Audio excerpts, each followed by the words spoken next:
ہمارے دین نے ہمیں یہ تعلیم دی ہے کہ ہم اپنی زندگیوں کا اور اپنے اعمال کا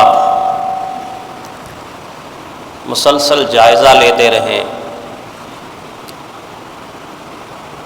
بلکہ ایک ایک دن اور ایک ایک گھڑی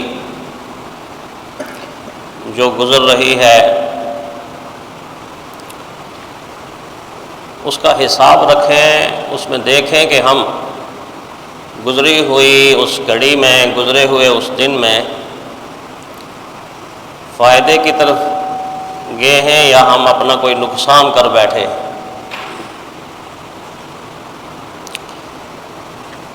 دنیا داری کے اعتبار سے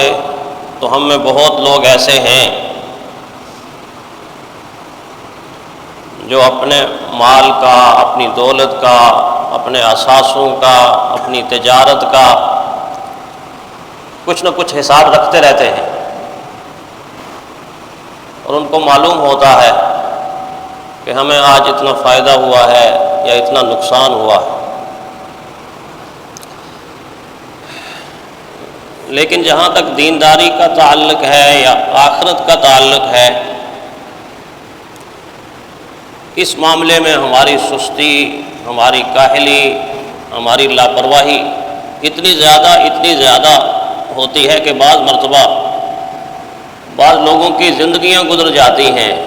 50 سال، 60 سال، اس سے بھی زیادہ زندگی گزر گئی، لیکن یہ سوچنے کا موقع نہیں ملا۔ موقع کیسے ملتا کہ کوشش کرتے، دھیان کرتے کہ ہم نے آخرت کے حساب سے کیا کھویا ہے، کیا پایا، یا اس بات پر سوچ لیتے کہ اگر ہم میں کوئی آزمائش آئی ہے، کوئی امتحان آیا ہے، کوئی مصیبت آئی ہے، کوئی پریشانی آئی ہے،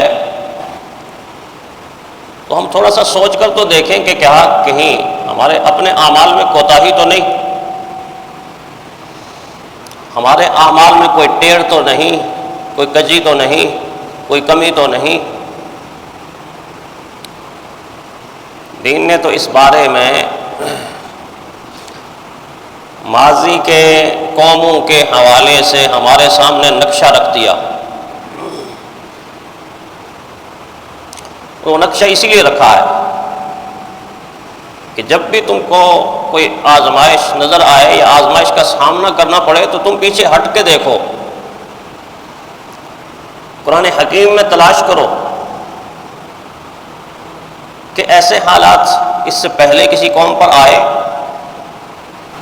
اور جب تمہیں ایسے حالات کسی قوم پر نظر آئیں کہ ہاں فلاں قوم ایسی تھی جس پر ایسے حالات آئے تھے، ایسی آزمائش آئی تھی، ایسی پکڑ آئی تھی، اس طرح کا عذاب آیا تھا، ایسے عذاب سے وہ دوچار ہوئی تھی، تو پھر اس قوم کے حوالے سے دیکھو کہ وجہ کیا بنی تھی، وجہ کیا بنی تھی۔ جب آپ کو دو باتیں معلوم ہو گئیں، ایک قوم معلوم ہوئی کہ قوم فلاں گزری ہے جس کی حالت ہمارے جیسی تھی، اور دوسری بات یہ معلوم ہو گئی کہ یہ حالت پیدا کیوں ہوئی تھی، تو اب اپنی طرف ہٹ کے دیکھیں کہ کہیں ایسا تو نہیں جو وہ کہتے رہے ہم بھی وہی کہتے ہیں، جو وہ کرتے رہے ہم بھی وہی کرتے ہیں، جو وہ بتاتے رہے ہم بھی وہی بتاتے ہیں، جو سکھاتے رہے وہ ہم بھی وہی سکھاتے ہیں، جس طرح وہ گھروں سے نکلتے تھے ہم بھی گھروں سے ایسے ہی نکلتے ہیں، جیسے وہ گھروں کو لوٹ کر آتے تھے ہم بھی گھروں کی طرف ایسے لوٹ کر آتے ہیں، جس طرح اپنی تجارت کی بنیاد انہوں نے رکھی تھی ایسی ہی بنیادیں ہماری تجارت کی ہیں، تو پھر ہم اس نتیجے پر پہنچیں گے کہ واقعی ہم دین کے راستے پر نہیں چل رہے بلکہ اس باغی قوم، اس نافرمان قوم کے نقش قدم پر چل رہے ہیں کہ جنہوں نے اس طرح کے اعمال کو اپنایا کہ انجام تباہی، بربادی اور ہلاکت ہوا۔ آج سے 3500 سال پہلے کی گزری ہوئی قوم کا قرآن حکیم مجھے اور آپ کو تعارف کروا رہا ہے، اور اسی لیے تعارف کروا رہا ہے تاکہ ہم دیکھیں ان کے اعمال کیسے تھے۔ وہ کون سی قوم ہے؟ شام کے قریب، شام سے متصل ایک بڑی کھلی سڑک اور کھلی شاہراہ پر رہنے اور بسنے والی قوم، جس کو اصحاب مدین کہا گیا یا اصحاب الایکا کہا گیا۔ مدین ابراہیم علیہ السلام کے ایک بیٹے کا نام تھا، انہی کی اولاد سے آگے آنے والا یہ قبیلہ اصحاب مدین کہلایا۔ جہاں پر آباد تھا، اتنی سرسبز و شاداب زمین، اتنی زرخیز اور بہترین زمین، دنیا میں ایک ایسا خطہ کہ جس میں باغات ہیں، سرسبز و شاداب باغات ہیں، نہری نظام بہترین ہے، آبشاروں کا نظام ہے، اور پھولوں کی ایک بہار ہے، دنیا کے اعتبار سے بہترین خطہ۔ آپ اگر کہنا چاہیں تو یوں بھی کہہ سکتے ہیں کہ جیسے ہمارا پاکستان، اللہ نے پاکستان کو بہت بہت بہت خوبیوں سے نوازا۔ آپ دیکھ لیجئے، کشمیر کے سرسبز و شاداب پہاڑوں کو دیکھیں، چشموں کو دیکھیں، آبشاروں کو دیکھیں، وہاں کے درختوں کو دیکھیں۔ شمالی علاقہ جات کے اندر جہاں کبھی کبھار آپ سیر و تفریح کے لیے بہت لوگ جاتے ہیں یہاں سے نکل کر، ایسے ایسے خوبصورت مناظر، ایسے ایسے خوبصورت مناظر اللہ نے بڑی خوبصورتی سے نوازا۔ آپ کی پنجاب کی سرزمین جب نہری نظام سے اس کی آبیاری ہوتی ہے، کیسی فصلیں ہوتی ہیں،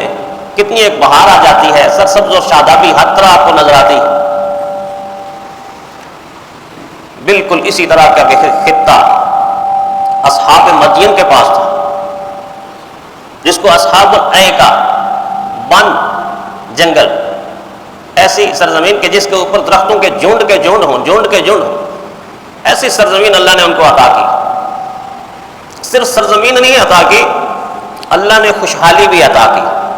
مال کی فراوانی، دولت کی فراوانی، رزق کی فراوانی، پھلوں کی فراوانی، کسی چیز کی اس قوم کے اندر کوئی کمی نہیں تھی۔ لیکن جب کمی آئی تو کیسے آئی؟ سب سے پہلے کسی قوم کی بدقسمتی کا اگر آغاز ہوتا ہے تو پہلا سٹیپ یہ ہوتا ہے کہ جس خدا نے اس قوم کو اتنی بڑی نعمتوں سے نوازا ہوتا ہے، اس اللہ کو وہ قوم بھولنا شروع ہو جاتی ہے، اس سے عبادت کا رشتہ کٹنا شروع ہو جاتا ہے، اور عبادت سے جب رشتہ اللہ سے کٹتا ہے